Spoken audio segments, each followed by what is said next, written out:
Vous allez maintenant identifier les personnes pour le recueil des bonnes pratiques. Ici, vous déterminerez qui se chargera des visites sur le terrain pour interviewer ou rencontrer les parties prenantes concernées afin de recueillir l'information brute. Attention, il ne s'agit pas de la même personne que celle qui mettra en œuvre l'analyse collective de toutes les bonnes pratiques ou qui rédigera la publication finale.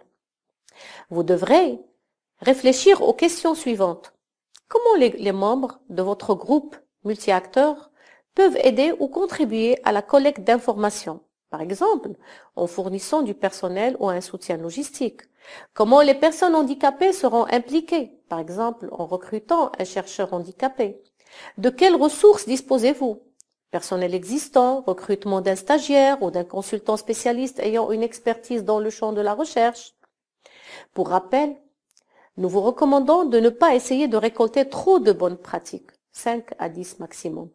Il est par ailleurs important que la personne qui effectue les visites sur le terrain dispose de connaissances suffisantes, d'abord sur les questions de handicap, sur le sujet spécifique sur lequel vous travaillez, ensuite sur la façon dont les entretiens, les groupes de discussion s'inscrivent dans l'ensemble du processus Making It Work, vos critères de sélection pour votre thématique également. Les personnes handicapées jouent un rôle central dans la collecte de l'information. Lorsqu'on réfléchit à la personne qui devrait recueillir des informations sur les bonnes pratiques, il est important de prendre en considération le rôle central que jouent les personnes handicapées dans le processus de collecte. Selon le paradigme de la recherche émancipatrice, le contrôle de la recherche est placé entre les mains des personnes handicapées. Ainsi, la collecte des données sur des questions importantes pour les personnes handicapées est sous le contrôle plutôt que livrée à un chercheur externe. Le fait de contrôler la recherche et la collecte d'informations est par conséquent un processus d'autonomisation et aide à garantir que l'information recueillie tire bien sa source dans l'expérience vécue des personnes handicapées. Utilisez des ressources internes pour la collecte de l'information. Vous pouvez choisir d'assigner la tâche de collecte de données aux membres du comité Making It Work ou au personnel de votre organisation. Cette approche met l'accent sur le développement des ressources internes grâce au renforcement de leur capacité de recueil d'informations.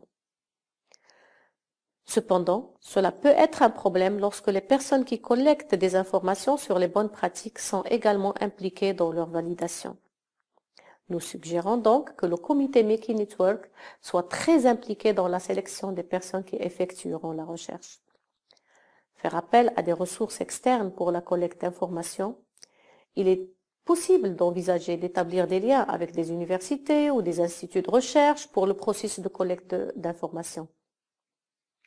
Les liens avec des personnes ressources locales, comme des journalistes ou des chercheurs, peuvent enrichir le processus de collecte de données. Pour effectuer la recherche sur le terrain, vous pouvez par exemple associer une personne handicapée à un journaliste pour mener à bien le recueil d'informations, ou recruter des journalistes locaux handicapés ou des membres de la société civile en situation de handicap ayant une expérience dans la collecte d'informations.